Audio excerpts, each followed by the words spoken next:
Hello everyone, welcome to Internet Learning. Hope you all are doing well. So today we are going to discuss the topic exogenic processes of class 11 geography chapter number 5. So last video में हमने endogenic processes को discuss किया था and अब हम बात करेंगे exogenic processes की। तो एक्सोजेनिक प्रोसेसेस के बारे में वैसे तो हमें पता है ये वो सारे प्रोसेसेस हैं जो कि अर्थ के बाहर हो रहे हैं एंड उसकी वजह से अर्थ के सरफेस पे चेंजेस आ रहे हैं। मतलब ये वो सारे प्रोसेसेस हैं जो कि एटमॉस्फेयर में जो भी चीज़ें हैं उनसे एनर्जी ले रहे हैं एंड अर्थ के सरफेस पे चेंजेस ला रहे हैं। तो एक्सोजेनिक प्रोसेसेस जो हैं वो बहुत तरीके के हो सकते हैं, बहुत सारे तरीकों से ये अर्थ के सरफेस पे इफेक्ट डाल सकते हैं। तो इनके बारे में हम डिटेल में पढ़ने वाले हैं। The exogenic processes derive their energy from atmosphere determined by the ultimate energy from the sun and also the gradient created by tectonic factors. तो एक्सोजेनिक प्रोसेसेस जो हैं वो अपनी एनर्जी कहाँ से ड्राइव करते हैं? एटमॉस्फेयर से। मतलब कि एटमॉस्फेयर में जो चीज़ें हैं जैसे कि एयर, टेम्परेचर, ह्यूमिडिटी, ये सारी चीज़ें क्या करती हैं? वो एक्सोजेनिक प्रोसेसेस को जन्म देती हैं या उनकी वजह से एक्सोजेनिक प्रोसेसेस होते हैं। एंड एटमॉस्फेयर में ये जो चीज़ें आ रही हैं, चाहे प्रेसिपिटेशन हो, टेम्परेचर चेंज हो, ह्यूमिडिटी हो, ये सारी चीज़ें अल्टीमेटली कहाँ से आ रही हैं? वो सन की वजह से आ रही हैं। तो हम यूँ कह सकते हैं कि सन की जो एनर्जी है वो अर्थ के एटमॉस्फेयर पे अफेक्ट डाल रही है एंड अर्थ का जो एटमॉस्फेयर है वो फिर अर्थ के सरफेस पे चेंजेस ला रहा है। ठीक है, मतलब अर्थ के एटमॉस्फेयर में जितनी भी चीज़ें हैं, अगेन बारिश हो रही है, धूप पड़ रही है, हवा चल रही है, तो ये सारी चीज़ें क्या कर रही हैं? वो अर्थ के सरफेस पे चेंजेस ला रही हैं। एटमॉस्फेयर के साथ साथ ग्रेडियंट्स जो हैं, जो कि टेक्टोनिक फैक्टर्स की वजह से बने हैं, वो भी क्या कर रही हैं? एक्सोजेनिक प्रोसेसेस को पुश कर रही हैं, उनको हेल्प कर रही हैं। Gradients created by tectonic factors का मतलब ये है कि देखो, जो हमने टेक्टोनिक प्लेट्स वगैरह के बारे में पढ़ाई किया, हमें पता है कि जो क्रस्ट है, अर्थ की जो क्रस्ट है वो कंटिन्यूअसली क्या करती है? मूव करती है। क्रस्ट भी नहीं बोले तो ज़्यादा स्पेसिफिकली बात करें तो जो लिथोस्फेयर है, क्रस्ट प्लस अपर मेंटल, तो वो जो पूरा पार्ट है वो क्या कर रहा है? वो कंटिन्यूअसली मूव कर रहा है, वो एस्थेनोस्फेयर के ऊपर फ्लोट कर रहा है एंड वो कंटिन्यूअसली मूव कर रहा है। अब उसकी वजह से बहुत सारे चेंजेस आते हैं, जैसे हमने देखा कि पहाड़ बनते हैं, वॉल्केनिक जो फीचर्स हैं वो बनते हैं। तो इन सब की वजह से क्या हो रहा है? ग्रेडियंट्स क्रिएट हो रही हैं। मतलब कि कहीं पे इस तरीके से ढलान क्रिएट हो रही है, कहीं पे पहाड़ क्रिएट हो रहे हैं, कहीं पे ऐसे प्लेट्यू क्रिएट हो रही हैं, कहीं पे जो वॉल्केनोज हैं वो क्रिएट हो रही हैं। तो इसमें आपको क्या देखने मिलेगा? ग्रेडियंट। ग्रेडियंट मतलब ऊपर और नीचे हैं चीजें, चीजों में डिफरेंस है, स्लोप्स हैं, राइट। तो बेसिकली एक्सोजेनिक प्रोसेसेस जो हैं वो क्या है? वो सन से निकलने वाली एनर्जी की वजह से जो एटमॉस्फेयर पे इफेक्ट पड़ रहा है उसकी वजह से एक्सोजेनिक प्रोसेसेस जो हैं वो हो रहे हैं। प्लस ग्रेडियंट जो है, अर्थ के सरफेस पे जो ग्रेडियंट है, जो ढलान है, कहीं पे ढलान है, कहीं पे समतल है, इन सब की वजह से भी एक्सोजेनिक प्रोसेसेस जो हैं वो हो रही है। Gravitational force acts upon all earth materials having a sloping surface and tend to produce movement of matter in downslope direction। तो अब अर्थ में जितनी भी चीजें जो हैं वो स्लोपिंग सरफेस पे, इस तरीके से ढलान पे हैं, उन सारे मटेरियल के ऊपर क्या लगता है? ग्रेविटेशनल फोर्स लगता है एंड जो मैटर है वो नीचे की तरफ डाउन मूवमेंट में आता है। मतलब यहाँ पे इस तरीके से ये पूरा पहाड़ है, ठीक है। अब इस पहाड़ के ऊपर यहाँ पे कोई पत्थर रखा है, तो इस पत्थर पे क्या होगा? कंटिन्यूअसली ग्रेविटेशनल फोर्स जो है वो नीचे की तरफ लगेगा। अब इस पे कंटिन्यूअसली ग्रेविटेशनल फोर्स इस तरीके से लग रहा है। अब ये पहाड़ को तोड़ के तो अंदर नहीं आ पाएगा, पर ये क्या करेगा? ये पहाड़ की जो ढलान है उसके अलोंग नीचे नीचे खिसक के आ जाएगा, तो ये जो पत्थर है वो यहाँ नीचे पहुंच जाएगा। Force applied per unit area is called stress. तो अभी मैंने क्या बोला आपको कि यहाँ पे इस तरीके से कोई मटेरियल है, उसके ऊपर क्या लग रहा है? ग्रेविटेशनल फोर्स लग रहा है। अब force applied per unit area, मतलब कि अगर हमने बोला कि मान लो ये 10 सेंटीमीटर का कोई एरिया है, अब इस 10 सेंटीमीटर के ऊपर कोई फोर्स लग रहा है, लेट्स से इस पे 10 न्यूटन का फोर्स लग रहा है। ये एरिया कितना है? 10 सेंटीमीटर का है। तो हम क्या कहेंगे कि इस 10 सेंटीमीटर में से 1 सेंटीमीटर के एरिया पे कितना फोर्स पड़ रहा है, फोर्स लग रहा है। आप साइंस में इस चीज को पढ़े होंगे क्लास 10th में। तो अगर हम इसको कैलकुलेट करें तो हम कह सकते हैं, अगर 10 सेंटीमीटर के एरिया पे 10 न्यूटन का फोर्स लग रहा है तो 1 सेंटीमीटर, एक यूनिट के एरिया पे कितना फोर्स लग रहा है? 10/10, ठीक है।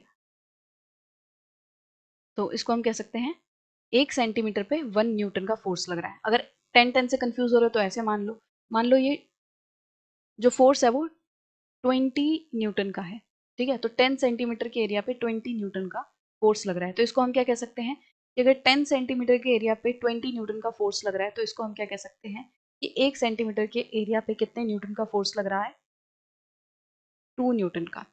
मतलब कि जो फोर्स पर यूनिट एरिया होता है कि एक यूनिट ऑफ एरिया में कितना फोर्स लग रहा है, उसे हम क्या कहते हैं, स्ट्रेस। तो अब हम क्या कहेंगे कि 2 न्यूटन का स्ट्रेस लग रहा है 1 सेंटीमीटर स्क्वायर के एरिया पे। तो यहाँ पे एरिया जो है ये सेंटीमीटर स्क्वायर में होगा। Now stress is produced in a solid bye pushing और पुलिंग। तो अब ये जो स्ट्रेस है वो किसी सॉलिड बॉडी में कब प्रोड्यूस होता है, जब उस पर या तो पुश का फोर्स लगता है, या तो उसको कोई धक्का दे रहा हो, या उसको कोई खींच रहा हो, तो उस चीज पे क्या लगता है, स्ट्रेस लगता है।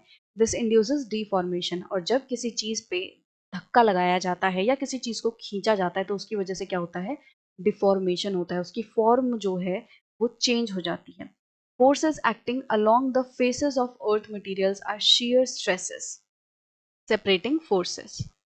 अब जब फोर्स ना तो पुश वाला हो ना पुल वाला हो, बट क्या हो कि जो चीजें हैं वो साइड बाय साइड इस तरीके से मूव कर रही हैं, तो उसको हम क्या बोलेंगे, shear स्ट्रेस। अब याद करो ये वाला आप उससे समझोगे जैसे हमने टेक्टोनिक वाली वीडियो में और जो टेक्टोनिक प्लेट्स वाला सेक्शन पढ़ा था, उसमें हमने 3 तरीके की बाउंड्रीज डिस्कस की थी।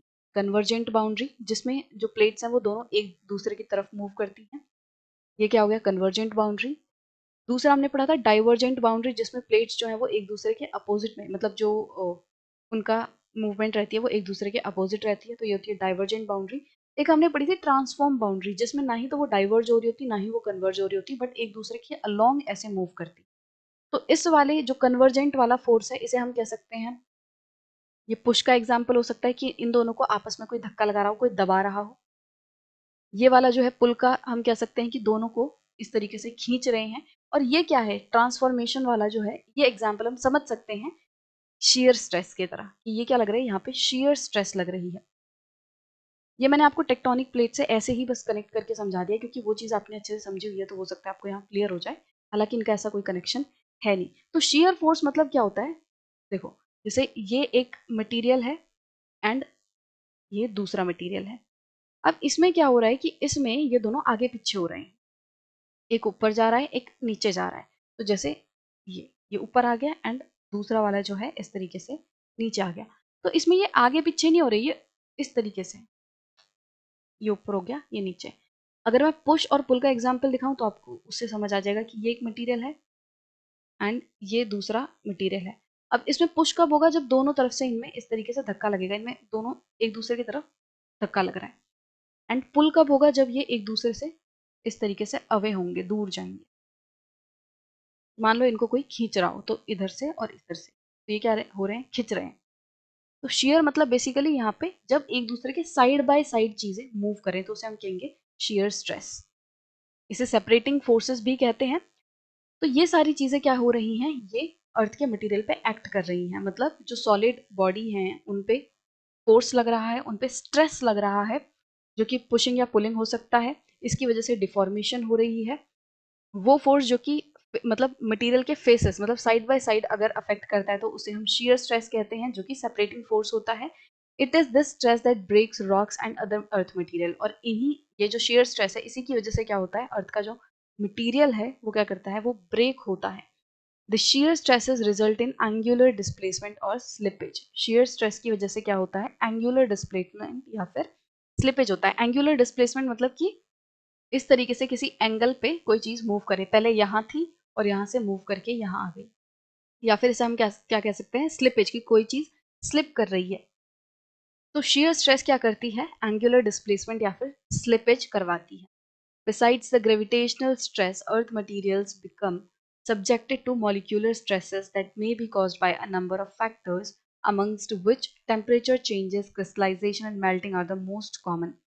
सो ग्रेविटेशनल स्ट्रेस के साथ साथ अर्थ का जो मटेरियल है वो मॉलिक्यूलर स्ट्रेस से भी गुजरता है।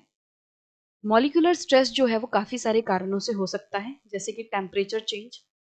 अगर टेम्परेचर में चेंज आएगा तो जो अलग अलग मॉलिक्यूल्स हैं उन पे असर पड़ता है, वो एक्सपेंड करते हैं, वो कॉन्ट्रैक्ट करते हैं। मतलब जैसे हीट बढ़ती है तो चीज़ें जो है वो एक्सपेंड कर जाती हैं। मान लो ये एक रॉक है एंड इसके अंदर अलग अलग मटेरियल है, उन मटेरियल में क्या होंगे, वो मॉलिक्यूल्स के बने होंगे। अब यहाँ पे अगर हीट पड़ेगी इस रॉक के ऊपर तो क्या होगा, ये जो अर्थ का मटेरियल है इसके जो मॉलिक्यूल्स हैं वो एक्सपेंड कर जाएंगे। तो वो एक्सपेंड करेंगे तो उन्हें जगह चाहिए और वो इस जगह लेने के लिए क्या करेंगे, इस रॉक में क्रैक आने लगेगा। ठीक है, फिर क्या होगा, जब शाम होगी, यहाँ पे जब शाम होगी, जब चांद निकलेगा तो उसकी वजह से क्या होगा, यहाँ पे अब रात को ठंडी आ जाएगी तो टेम्परेचर जो है गिर जाएगा। टेम्परेचर गिर जाएगा तो जो मॉलिक्यूल्स है वो कॉन्ट्रैक्ट हो जाएंगे, वो सिकुड़ जाएंगे और ये अब वापस से छोटे हो जाएंगे। ठीक है, तो जब दिन होगा तो वापस से बड़े हो जाएंगे। तो इस तरीके से जो मॉलिक्यूल्स पे टेम्परेचर का असर है क्या करता है, क्रैक्स लाता है, उनको डिसइंटीग्रेट करता है। जो रॉक्स वगैरह हैं वो टूटते हैं, मतलब हीट की वजह से वो एक्सपैंड करेगा, ठंडी की वजह से वो कॉन्ट्रैक्ट करेगा और इस तरीके से वो एक्सपैंड करेगा, कॉन्ट्रैक्ट करेगा बार बार। तो उसकी वजह से अल्टीमेटली ये जो मटीरियल है अर्थ का उसमें क्रैक्स वगैरह आने लग जाएंगे और वो डिसइंटीग्रेट हो जाएगा, वो टूटने लग जाएगा। और मॉलिक्यूलर स्ट्रेसेस किस किस वजह से पड़ते हैं, क्रिस्टलाइजेशन की वजह से। क्रिस्टलाइजेशन मतलब उसका ठंडा हो जाना, क्रिस्टल बन जाना, कोई चीज मेल्ट हो रही है, पिघल रही है, जम रही है, इन सभी चीजों की वजह से क्या होता है, मॉलिक्यूलर स्ट्रेसेस होते हैं। Chemical processes normally lead to loosening of bonds between grains, dissolving of soluble minerals और cementing material. Chemical processes जो हैं उनकी वजह से भी क्या होता है, अर्थ के मटेरियल में चेंज आता है। तो केमिकल प्रोसेसेस क्या करते हैं, वो ग्रेन्स के जो बॉन्ड है उन्हें लूज कर देते हैं। जैसे अ, अगर कोई रॉक है जिसमें कि कुछ ऐसा मिनरल है जो कि पानी में इजीली सॉल्यूबल है, तो जैसे ही उस रॉक के ऊपर बारिश गिरेगी तो क्या होगा, वो रॉक का जो मटेरियल है वो पानी, बारिश के पानी में डिसॉल्व हो जाएगा और वो आगे बह जाएगा। तो केमिकल प्रोसेसेस में क्या होता है कि जो ग्रेन्स के जो अलग अलग ग्रेन्स हैं, मतलब जो मटेरियल अर्थ के मटेरियल के जो छोटे छोटे इस तरीके से पार्टिकल्स हैं, ग्रेन्स हैं, उनका बॉन्ड लूज हो जाता है। वो किसी एक बॉन्ड से जुड़े होते हैं ना वो लोग, तो धीरे धीरे करके वो टूटने लगते हैं, एक दूसरे से दूर जाने लगते हैं। सॉल्यूबल, अगर कोई चीज डिजॉल्वेबल है किसी दूसरे मटेरियल में तो उसकी वजह से क्या होता है कि केमिकल चेंजेस आते हैं एंड अर्थ के मटेरियल पे चेंजेस आपको देखने मिलेंगे। सीमेंटिंग मतलब कोई चीज जब बुरे तरीके से जम जाती है, जब कोई चीज एकदम सीमेंट की तरह कठोर हो जाती है तो वो क्या है, सीमेंटिंग। तो केमिकल प्रोसेसेस में आप देख सकते हो loosening of bonds, soluble minerals and cementing, इन चीजों की वजह से चेंज आता है। Thus, the basic reason that leads to weathering, mass movement and erosion is development of stresses in the body of earth material. मतलब देखो, हम क्या पढ़ रहे हैं, जियोमॉर्फिक प्रोसेसेस, ऐसे प्रोसेसेस जो कि अर्थ के सरफेस पे चेंजेस ला रहे हैं। ये चेंजेस काफी सारे कारणों से आ सकते हैं। हमने देखा कि एंडोजेनिक प्रोसेसेस होते हैं, अर्थ के इंटीरियर में ऐसे प्रोसेसेस होते हैं जो कि अर्थ के सरफेस पे चेंज लाते हैं। इसी तरीके से एक्सोजेनिक प्रोसेस होते हैं। एक्सोजेनिक प्रोसेसेस वो सारे होते हैं जिसकी वजह से अर्थ के बाहर होने वाली चीजें जो है वो सरफेस पे चेंज लाती हैं। तो अब उसमें हम पढ़ रहे हैं कि क्या क्या ऐसी चीजें हैं जो कि अर्थ के सरफेस पे चेंज ला सकती हैं। एक्सोजेनिक प्रोसेसेस के अंदर ऐसे कौन सी चीजें हैं जो कि सरफेस पे चेंज ला सकती हैं। तो उसमें हमने सबसे पहले इंपॉर्टेंट चीज पढ़ी कि स्ट्रेस जो है वो एक ऐसी चीज है जो कि अर्थ के मटेरियल में चेंज लाता है। अब ये स्ट्रेस कई तरीके का हो सकता है। ठीक है, जैसे आपने पुशिंग पुलिंग देखा, शेयर स्ट्रेस हो सकता है, ग्रेविटेशनल स्ट्रेस हो सकता है, मॉलिक्यूलर स्ट्रेस हो सकता है, केमिकल स्ट्रेस हो सकता है, मतलब केमिकल प्रोसेसेस की वजह से जो चेंज आते हैं वो भी हो सकता है। ये सारे ही स्ट्रेस क्या कर रहे हैं, अर्थ के मटेरियल पे चेंजेस ला रहे हैं। चेंजेस को हम क्या कह सकते हैं, वेदरिंग हो रही है, मास मूवमेंट हो रही है, इरोजन हो रहा है। मतलब सरफेस पे जो चेंज हो रहा है ना उसको हम क्या कह सकते हैं, या तो वेदरिंग हो रही है, मास मूवमेंट हो रहा है, या इरोजन हो रहा है। अब वेदरिंग क्या है, मास मूवमेंट क्या है, इरोजन क्या है, इसको हम अलग से एक एक करके डिटेल में पढ़ेंगे, बट अभी के लिए हम यूँ समझ सकते हैं कि जो एक्सोजेनिक प्रोसेसेस हैं वो क्या हो कर रहे हैं, अर्थ के सरफेस पे वेदरिंग ला रही हैं, मूवमेंट ला रही हैं, इरोजन ला रही हैं। ये तीनों ही चीजें जो है वो स्ट्रेसेस की वजह से हो सकती हैं। Temperature and precipitation are the two important climatic elements that control various processes. तो ऊपर हमने पढ़ा कि किस तरीके से ग्रेविटेशनल स्ट्रेस एंड ये सारे स्ट्रेस जो है वो अर्थ के मटेरियल पे अफेक्ट करते हैं। अब टेम्परेचर एंड प्रेसिपिटेशन जो है ये क्लाइमेटिक एलिमेंट्स हैं जो कि बहुत सारे प्रोसेसेस को कंट्रोल करते हैं। टेम्परेचर मतलब कि हीट ज़्यादा है, कम है। ठीक है, प्रेसिपिटेशन बारिश है, बर्फ पड़ रही है। तो पानी जब किसी भी फॉर्म में आसमान से नीचे आता है, बारिश के फॉर्म में, स्नो, हेल, स्लीट, किसी भी फॉर्म में जब पानी जो है वो आसमान से नीचे आता है तो उसे हम प्रेसिपिटेशन कहते हैं। रेनफॉल जो है वो प्रेसिपिटेशन का एक टाइप है। तो टेम्परेचर हो गया, प्रेसिपिटेशन हो गया, ये काफ़ी इंपॉर्टेंट रोल प्ले करते हैं। ये क्लाइमेटिक एलिमेंट्स है जो कि अर्थ के मटेरियल में चेंजेस लाते हैं। All the exogenic geomorphic processes are covered under a general term denudation. अब जितने भी exogenic processes हैं उनको एक जनरल टर्म से हम रेफर करते हैं जिसे कहते हैं डिन्यूडेशन। डिन्यूडेशन का मतलब क्या होता है? टू स्ट्रिप ऑफ और टू अनकवर, कि किसी चीज के ऊपर का कवर जो है वो हट जाए, उसके ऊपर का जो लेयर है वो रिमूव हो जाए, वो स्ट्रिप ऑफ हो जाए, उसका मतलब है डिन्यूडेशन। वेदरिंग, मास वेस्टिंग या movements, erosion and transportation are included in denudation. तो वेदरिंग, मास मूवमेंट, इरोजन या ट्रांसपोर्टेशन, ये सारी चीज जो है वो डिन्यूडेशन में ही इंक्लूडेड है। मतलब कि देखो, जियोमॉर्फिक प्रोसेसेस को, जितने भी एक्सोजेनिक जियोमॉर्फिक प्रोसेसेस हैं उनको हम डिन्यूडेशन के अंदर ला सकते हैं। एंड डिन्यूडेशन के अंदर weathering, mass wasting and erosion तीनों ही आ जाएगा। इसको अगर मैं टेबल में बना के दिखाऊं इस तरीके से, कि हमने क्या बोला, जो एक्सोजेनिक जियोमॉर्फिक प्रोसेसेस हैं वो क्या कर, इन सबको हम क्या बुलाते हैं? डिन्यूडेशन। एंड डिन्यूडेशन के अंदर क्या क्या चीजें आती हैं? डिन्यूडेशन तीन तरीके की हो सकती है: weathering, mass movement and erosion. तो डिन्यूडेशन जो है वो आगे तीन तरीके की हो सकती है। The flow chart figure 5.1 gives the denudation processes and their respective driving forces. तो यहाँ पे आपको ये 5.1 फिगर दिया हुआ है जिसमें कि डिन्यूडेशनल प्रोसेस दिखाए हुए हैं एंड उनके पीछे क्या ड्राइविंग फोर्स है। तो प्रोसेस में आप देखोगे वेदरिंग, वेदरिंग के पीछे क्या क्या फोर्सेस है, मतलब वेदरिंग किस वजह से हो रही है? Gravitational, molecular stresses and chemical actions, इनकी वजह से क्या हो रही है? वेदरिंग हो रही है। मास मूवमेंट जो है वो ग्रेविटेशनल फोर्स की वजह से हो रही है। इरोजन या ट्रांसपोर्टेशन जो है वो काइनेटिक एनर्जी की वजह से हो रहा है। इनके लिए डेडिकेटेड सेक्शंस हैं, नीचे दिए हुए हैं प्रॉपर, वो हम अलग से डिस्कस करेंगे। आप देखोगे यहाँ पे कि वेदरिंग क्या है, यहाँ पे अलग अलग तरीके की वेदरिंग दी हुई है। मास मूवमेंट आप देखो, यहाँ पे मास मूवमेंट दिया हुआ है। तो अभी इसके में ज़्यादा कंफ्यूज नहीं होना कि ये सारी चीज़ें क्या हैं, क्योंकि हम आगे चल के पढ़ेंगे। So it should become clear from this chart that for each process there exists a distinct driving force or energy. तो अब आपको इस चार्ट से एक चीज जरूर क्लियर हो जाएगी कि हर एक प्रोसेस के लिए अलग सेट ऑफ ड्राइविंग फोर्स हैं। जैसे वेदरिंग के लिए अलग फोर्सेस हैं, gravitational, molecular stress, chemical stress, ये सारी चीजें जो है वो किसकी वजह से हो रही हैं? मतलब इन सारी चीजों की वजह से क्या हो रहा है? वेदरिंग हो रही है। मास मूवमेंट के पीछे अलग जो फोर्स है, ग्रेविटेशनल फोर्स हमें देखने मिलेगी। इरोजन ट्रांसपोर्टेशन के पीछे हमें अलग फोर्स दिख रही है, ड्राइविंग फोर्स, काइनेटिक एनर्जी। तो मतलब कि हर एक जो चेंज हो रहा है, हर एक जो डिन्यूडेशनल प्रोसेस हो रहा है अर्थ के ऊपर, उसका अपना एक रीजन है, उसके पीछे अपने एक फोर्स है। As there are different climatic regions owing to variations in thermal gradients created by latitudinal, seasonal, and land and water spread on the surface of the earth, the exogenic geomorphic processes vary from region to region. अब देखो, जो climatic regions हैं वो अलग अलग हैं, मतलब अलग अलग जगह पे आपको अलग अलग क्लाइमेट देखने मिलेगा। अब अलग अलग क्लाइमेट क्यों हो सकता है? थर्मल ग्रेडियंट हो सकते हैं, कहीं पे धूप जो है ज्यादा रिसीव हो रही है, कहीं पे कम रिसीव हो रही है। लेटीट्यूड, वो जो एरिया है वो किस लेटीट्यूड पे पड़ता है, अगर वो इक्वेटर वाले जो एरिया है उन पे पड़ेगा, अगर वो ट्रॉपिकल एरिया में पड़ेगा तो वहां पे क्या होगा? वहां पे हीट सबसे ज्यादा रिसीव होगी। अगर वो अपर लेटीट्यूड्स में जो आर्कटिक सर्कल वगैरह है वहां पे अगर कोई एरिया पड़ेगा तो वहां पे जो टेम्परेचर रहेगा, क्लाइमेट रहेगा, वो बहुत ठंडा रहेगा। सीजन्स, कौन सा सीजन चल रहा है, सर्दी है, गर्मी है, तो उससे भी अफेक्ट पड़ेगा। उससे क्या होगा? क्लाइमेटिक रीजन में डिफरेंस आएगा। लैंड वाटर स्प्रेड, किस जगह पे कितनी लैंड है, कितना वाटर है, ठीक है, ये भी अफेक्ट करता है वहां के क्लाइमेट को।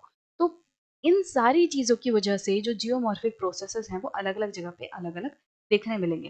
देखो, जियोमॉर्फिक प्रोसेसेस किसकी वजह से हो रहे हैं? एटमॉस्फेयर में जो चीजें हैं उनकी वजह से हो रहा है। और अगर आप ध्यान से सोचो तो एटमॉस्फेयर में क्या क्या चीजें हैं? यही है कि भाई हीट क्या है, ठीक है, सीजन कैसा चल रहा है, मतलब सर्दी है, गर्मी है, ठीक है, बारिश हो रही है, ये सारी चीजें हैं, ठीक है। और कुछ चीजें सरफेस की भी होंगी, कि लैंड कितनी है, वाटर कितना है, ठीक है, किस लैटिट्यूड पे पड़ता है। ये सारी चीजें क्या करेंगी? एक्सोजेनिक प्रोसेसेस को अफेक्ट करेंगी। अब क्योंकि ये सारी चीजें, कहीं पे टेम्परेचर अलग है, कहीं पे मतलब जो लैटिट्यूड है वो अलग है, कहीं पे सीजन अलग है, कहीं पे वाटर एंड लैंड की अवेलेबिलिटी अलग है, क्योंकि ये सारी चीजें अलग अलग जगह पे अलग हैं, इनकी वजह से इन जगहों पे जियोमॉर्फिक प्रोसेस जो होंगे वो भी अलग होंगे। मतलब उनकी इंटेंसिटी अलग होगी, अलग अलग जगह पे अलग अलग जियोमॉर्फिक प्रोसेसेस जो हैं वो आपको अलग अलग तरीके से अफेक्ट करते दिखेंगे। The density, type and distribution of vegetation which largely depend upon precipitation and temperature also exert influence indirectly on exogenic geomorphic process।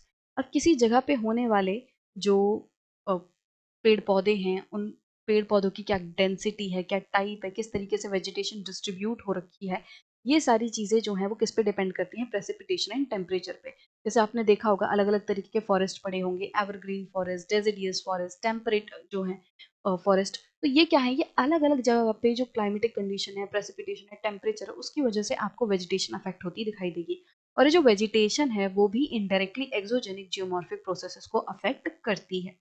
जैसे एग्जाम्पल के तौर पे कि अगर किसी जगह पे पेड़ पौधे बहुत कम हैं, तो उसकी वजह से क्या होगा, वो जो पर्टिकुलर जगह है वहां की जमीन को कोई भी जकड़ने के लिए नहीं होगा। पेड़ क्या करते हैं, वो सॉइल को जकड़ते हैं, पेड़ की जो जड़ें होती हैं वो सॉइल को जकड़ लेती हैं एंड इरोजन होने से रोकती हैं। अगर जो एरिया है वहां पे पेड़ कम है एंड बारिश बहुत ज्यादा हो रही है, तो उसकी वजह से क्या होगा, पानी के साथ जो सॉइल है वो बहेगी एंड इरोजन होगा। ठीक है, तो इसीलिए बोल रहे हैं कि जो वेजिटेशन है, क्या उसका डिस्ट्रीब्यूशन है, किस तरीके से वो फैली हुई है, इसकी वजह से भी एक्सोजेनिक प्रोसेसेस अफेक्ट होते हैं। Within different climatic regions, there may be local variations of the effects of different climatic elements due to altitudinal differences, aspect variations, and variations in the amount of insolation received by north and south facing slopes. देखो, अब हमने बोला कि पूरे अर्थ पे अलग अलग climate Jones हैं। जैसे हमने बोला ये अर्थ है, ठीक है।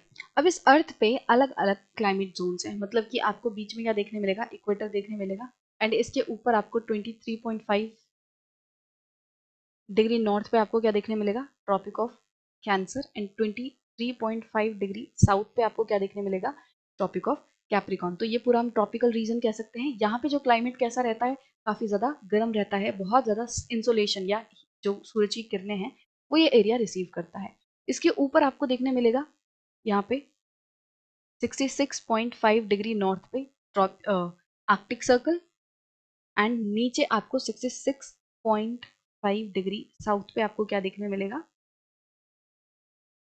इंटार्क्टिक सर्कल। अब कहने को ये हमने अलग अलग क्लाइमेट जोन जो है वो बना दिए हैं। एक इसको हम क्या कह रहे हैं, ये ट्रॉपिकल एरिया है, इसे हम हॉरिड जोन कहते हैं। ये बीच में क्या है, टेम्परेट जोन है, Arctic circle and tropic of cancer ऊपर एंड ये tropic of Capricorn and Antarctic circle. इनके बीच में जो ये एरिया है इसे हम टेम्परेट जोन कहते हैं एंड आर्कटिक सर्कल के ऊपर ये वाला जो पूरा एरिया है इसे फ्रिजिड जोन कहते हैं। अब भले ही ये टेम्परेचर वाइज या इनके क्लाइमेट वाइज हमने इनको इस तरीके से डिवाइड कर दिया, बट क्या ये जो पर्टिकुलर एरियाज हैं इनके हर पॉइंट पे आपको जो सिस्टम है वो एक जैसा देखने मिलेगा क्या? जैसे ये पूरा ट्रॉपिकल एरिया है, ठीक है। अब क्या इस एरिया के बीच में आपको हर जगह पे सेम तरीके की चीजें दिखाई देंगी, सेम तरीके का माहौल दिखाई देगा? ऐसा नहीं है। मतलब कि सेम क्लाइमेटिक रीजन्स में भी क्या हो सकता है, डिफरेंसेस आ सकते हैं। जैसे इंडिया जो है, आप देखोगे इंडिया बीच में पड़ता है, ठीक है, उसको ट्रॉपिक ऑफ कैंसर जो है लगभग बीच से काटता है, ठीक है। अब यहाँ पे आप देखोगे भले ही हमारा जो नॉर्दर्न पार्ट है वो यहाँ पे हिमालयाज वगैरह जो है वो किस में पड़ रहा है, हम टेम्परेट या सब ट्रॉपिकल एरिया में हमारा इंडिया जो है वो पड़ रहा है। बट यहाँ पे आपको क्या देखने मिलेगा, जो पहाड़ है उनकी चोटियों पे बर्फ जमी है, जैसे कि ये पोल वाले रीजन में बर्फ जमी रहती है, जैसे ग्लेशियर्स पोल वाले रीजन में आपको बर्फ की एकदम नदियां देखने मिलेंगी, ऐसे ही हमारे हिमालयाज के टॉप में वो चीज़ है। अब कहने को तो ये एरिया वो है जहाँ पे काफी सनरेज आती है, यहाँ पे टेम्परेट रीजन है, बट आपको क्या देखने मिल रहा है, यहाँ पे बहुत सारी बर्फीली जगह भी देखने मिल रही है। तो सेम क्लाइमेट जोन में भी आपको क्या देखने मिलेगा, वहाँ के ऑल्टीट्यूड की वजह से, वहाँ के इंसोलेशन की वजह से अफेक्ट पड़ेगा एंड सेम क्लाइमेट जोन में भी अलग अलग आपको वेरिएशंस देखने मिलेंगी। एग्जाम्पल के तौर पे जैसे एक पहाड़ है, ठीक है। अब ये पहाड़ तो बहुत बड़े बड़े होते हैं, इन पहाड़ की जो चोटी हैं इस तरीके से बहुत बड़ी होती हैं। अब मान लो एक तरफ से सन जो है वो आ रहा है, यहाँ से सूरज की किरणें जो है वो इस तरफ पड़ रही हैं। अब ज्यादातर ये जो किरणें हैं वो सिर्फ एक स्लोप पे पड़ती हैं, इस वाली स्लोप पे। ये वाला जो एरिया है, ये वाला एरिया हमेशा छांव में रहता है, ये इस पे शेडो रहती है। अब ये चाहे किसी भी लैटिट्यूड पे, किसी भी लॉन्गिट्यूड पे, क्या फर्क पड़ता है, जब ये वाला जो एरिया है ये हमेशा यहाँ पे छांव रहेगी, यहाँ पे वेजिटेशन इतनी अच्छी नहीं होगी, यहाँ पे आपको टेम्परेचर जो है वो कम देखने मिलेगा। और ये वाली जो जगह है इस तरफ वाली, लेफ्ट साइड वाली, इसमें अच्छी खासी इंसोलेशन आएगी, यहाँ पे पेड़ पौधे आपको अच्छे खासे देखने मिलेंगे। तो मतलब कि एक क्लाइमेटिक रीजन में होने के बावजूद भी क्या हो सकता है, जो लोकल वेरिएशंस है वो आपको देखने मिल सकती हैं। तो अगर मैं इस लाइन को वापस से पढ़ूं, अब आपको शायद समझ आएगा। Within different climatic regions there may be local variations. अलग अलग क्लाइमेट रीजन्स के अंदर भी लोकल वेरिएशंस हो सकती हैं। किस किस वजह से? Of different climatic elements due to altitude. Altitude मतलब कितनी हाइट पे कोई चीज है, ठीक है। Aspect variations and variations in the amount of insolation, कोई जगह कितनी ज्यादा सनरेज रिसीव कर रही है by the north and south facing slopes as compared to the east and west facing slopes। अगर कोई पहाड़ है उसमें नॉर्थ एंड साउथ फेसिंग जो स्लोप है वो अलग तरीके की इंसोलेशन रिसीव कर रही है, ईस्ट एंड वेस्ट फेसिंग जो स्लोप्स हैं उनमें अलग तरीके से सनलाइट रिसीव हो रही है। क्योंकि इतना बड़ा स्ट्रक्चर है, देखोगे आप, जैसे अगर कहीं बिल्डिंग भी रहती है तो बिल्डिंग की वजह से दूसरे इलाके पे क्या आ जाती है, छांव आ जाती है। बिल्डिंग जो है वो सूरज को घेर लेती है। तो इतने बड़े बड़े पहाड़ हैं, उनकी वजह से भी क्या होता है, सनरेज कुछ जगहों पे सनलाइट पहुंचती है, कुछ पे सनलाइट नहीं पहुंचती।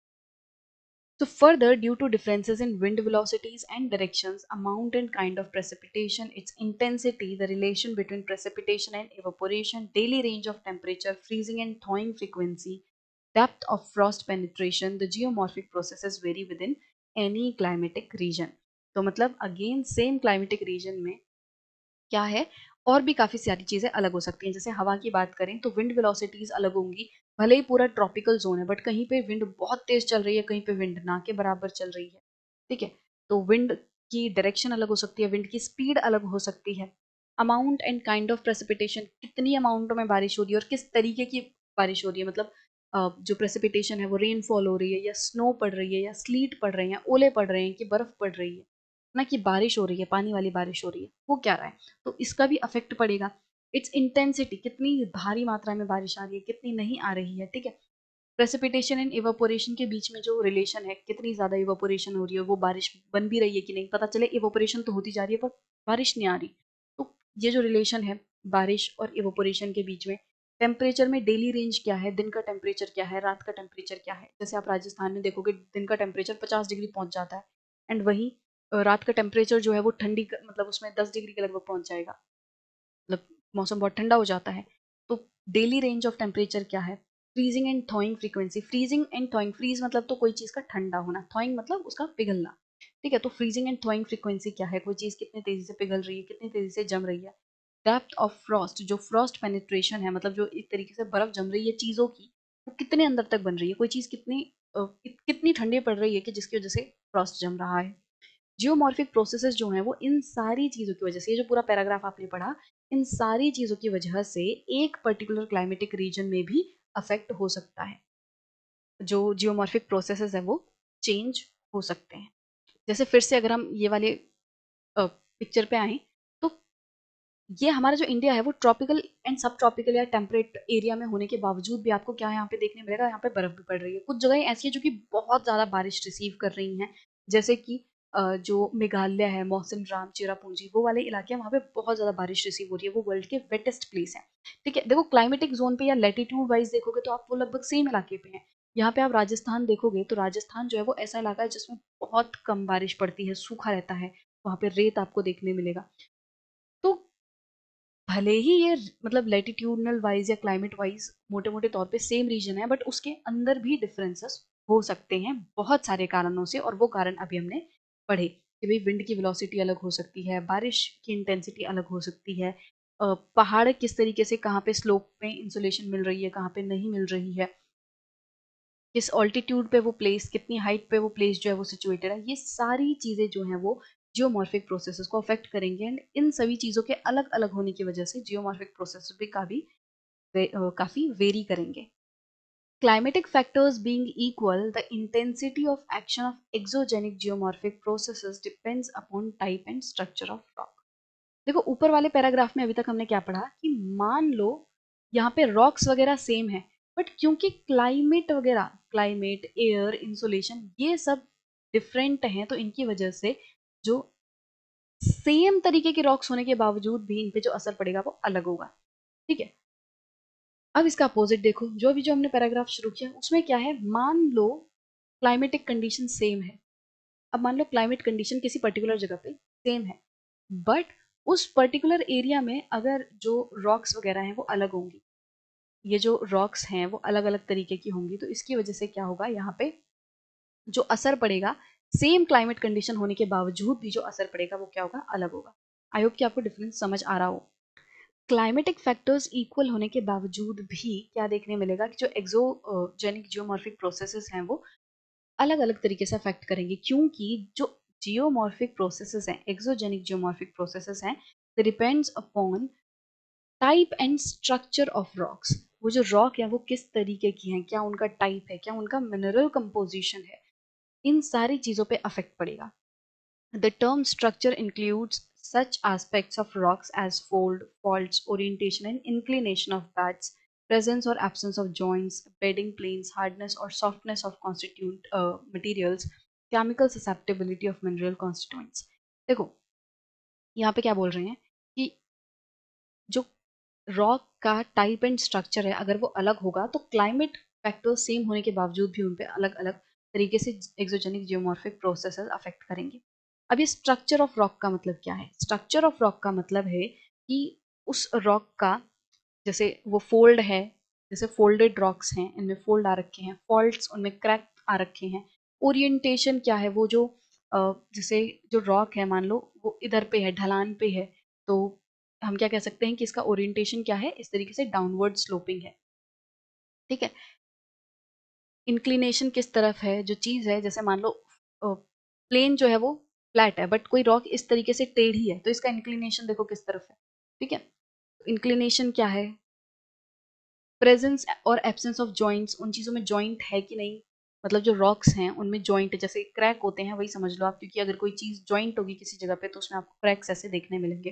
तो जॉइंट्स हैं कि नहीं, बेडिंग प्लेन्स हैं कि नहीं, वो रॉक जो है वो कितनी हार्ड या कितनी सॉफ्ट है। जैसे अगर हार्ड रॉक होगी तो जब उसके ऊपर से पानी बह के जाएगा तो वो इतनी जल्दी इरोड नहीं होगी, बट अगर सॉफ्ट रॉक है तो पानी जैसे ऊपर से बह के जाएगा, अगर पानी इधर से ऊपर से बह के जा रहा है और नीचे की जो रॉक है वो सॉफ्ट है, तो पानी की वजह से वो रॉक बहुत जल्दी क्या करेगी, टूट जाएगी और यहाँ पे नदी की जगह झरना बन जाएगा।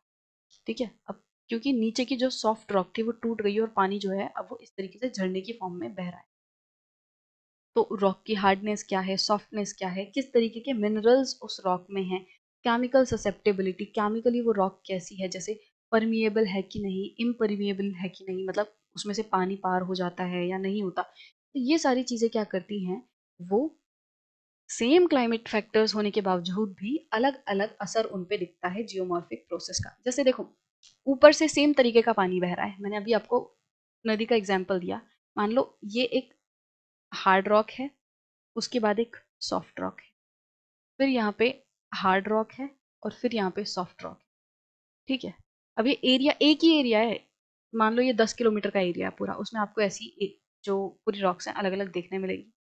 अब इसमें क्या हो रहा है, इस जगह पे हुई बारिश, यहाँ पे हुई बारिश, बारिश की वजह से क्या होगा, इस पे पानी पड़ेगा। ठीक है। अब इन रॉक्स पे जब पानी गिरेगा, बारिश का पानी गिरेगा, तो हार्ड रॉक जो है वो इरोड नहीं होगी, हार्ड रॉक पे इतना असर नहीं पड़ेगा, बट जो सॉफ्ट रॉक है उनमें पड़ जाएंगे गड्ढे। सॉफ्ट रॉक जो है ये टूटने लगेंगी बारिश के पानी की वजह से, एंड इनमें क्या होगा, इस तरीके से इनमें गड्ढे आ जाएंगे, इनमें यहाँ पे क्या होगा, ऐसे गड्ढे आ जाएंगे। तो आप देखो कि भले ही सेम क्लाइमेट कंडीशन है, सेम बारिश पड़ रही है, बट क्या हो रहा है कि जो रॉक सॉफ्ट है, जिनकी केमिकल कंपोजिशन अलग है, उनमें अलग असर देखने मिल रहा है। इनमें गड्ढे आ गए, जो हार्ड रॉक है उन पे कोई असर नहीं पड़ा, वो एज इट इज देखने मिल रही है। Different types of rocks with differences in their structures offer varying resistance to various geomorphic processes।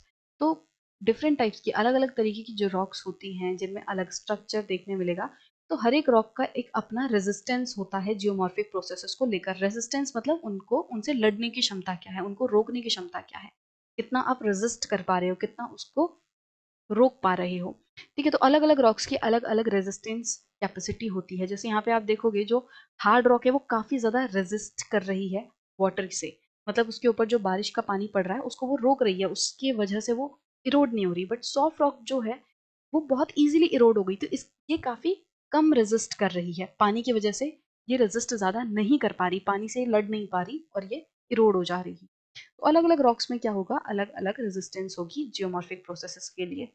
A particular rock may be resistant to one process and non-resistant to another। एक जो rock है हो सकता है वो एक प्रोसेस के लिए रेजिस्टेंट हो और दूसरे के लिए नॉन रेजिस्टेंस। एग्जाम्पल के तौर पे यहाँ पे मैंने एग्जाम्पल दिया कि जो सॉफ्ट रॉक है वो क्या कर रही हैं, वो पानी की वजह से इरोड हो जा रही हैं। बट मान लो यहाँ पे धूप भी तो पड़ेगी, सूरज भी तो निकलेगा। अब सूरज की वजह से क्या हो रहा है, जो ये हार्ड रॉक है इनके इस इन हार्ड रॉक्स में कुछ ऐसे एलिमेंट्स हैं, कुछ ऐसे मॉलिक्यूल्स हैं जो कि बहुत ज़्यादा धूप से अफेक्ट हो रहे हैं। तो उनमें क्या होगा, बार बार वो एक्सपेंड करेंगे, कॉन्ट्रैक्ट करेंगे तो क्रैक आ जाएंगे। ठीक है। एंड सॉफ्ट रॉक के जो मिनरल्स हैं वो बहुत ज़्यादा अफेक्ट नहीं हो रहे धूप से। तो हम कह सकते हैं ये जो बीच में सॉफ्ट रॉक है ये धूप से तो रेजिस्ट कर रही है, धूप से तो लड़ रही है, बट पानी से लड़ नहीं पा रही, पानी को रेजिस्ट नहीं कर पा रही। तो एक टाइप के जो रॉक है वो हो सकता है एक जियोमॉर्फिक प्रोसेस को रेजिस्ट करे एंड दूसरे को रेजिस्ट ना कर पाए।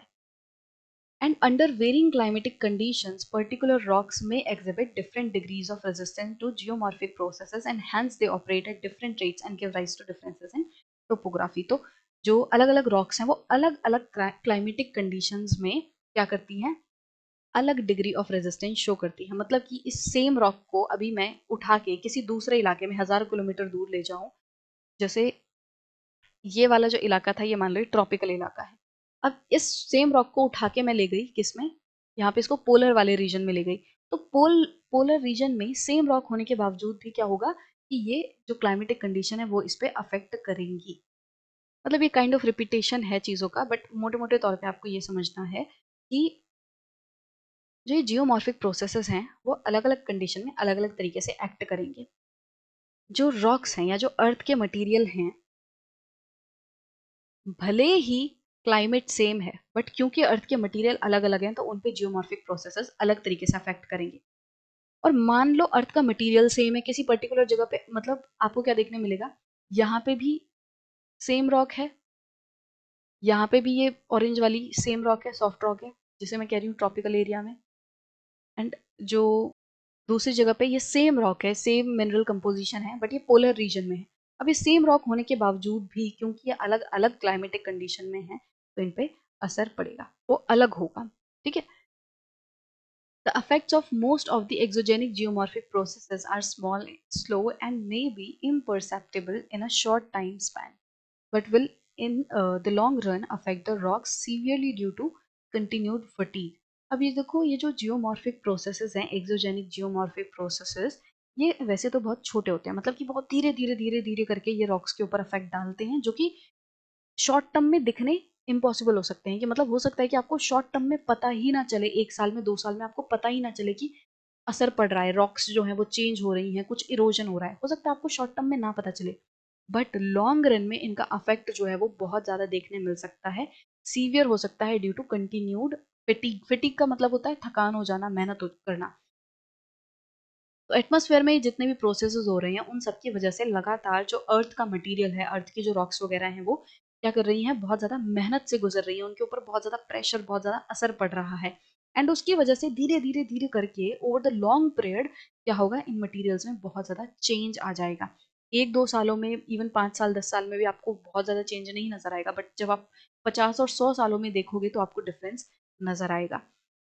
Finally, it boils down to one fact that the differences on the surface of the Earth, though originally related to the crustal evolution, continue to exist in some form or the other due to differences in the type and structure of the Earth materials, differences in geomorphic processes, and in their rates of operation.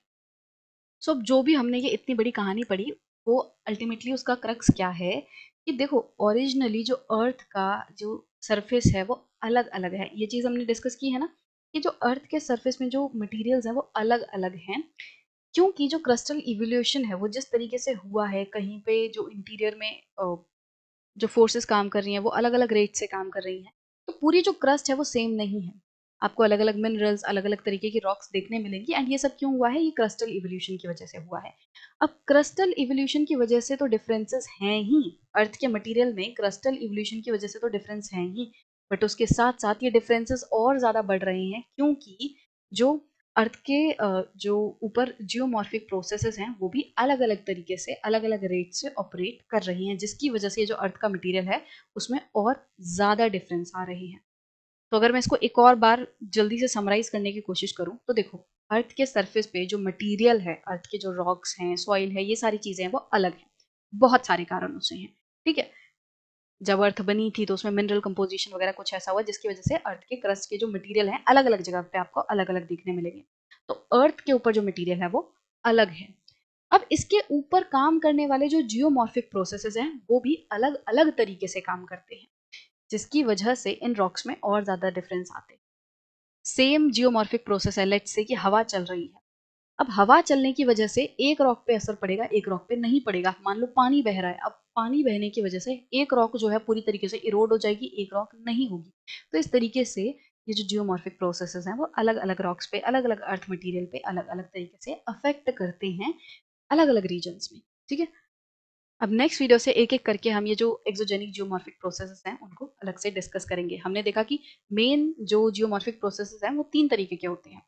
Geomorphic process को हम डिन्यूडेशन के अंदर ला सकते हैं। हम कह सकते हैं कि जितने भी जियोमॉर्फिक प्रोसेसेस हैं, एक्सोजेनिक, सॉरी, सिर्फ जियोमॉर्फिक प्रोसेस नहीं, एक्सोजेनिक जियोमॉर्फिक प्रोसेसेस जो हैं उनको हम क्या कह सकते हैं, डिन्यूडेशन कह सकते हैं। डिन्यूडेशन जो है वो 3 तरीके की है, weathering, mass movement and erosion, and उसको हम एक एक करके डिस्कस करेंगे।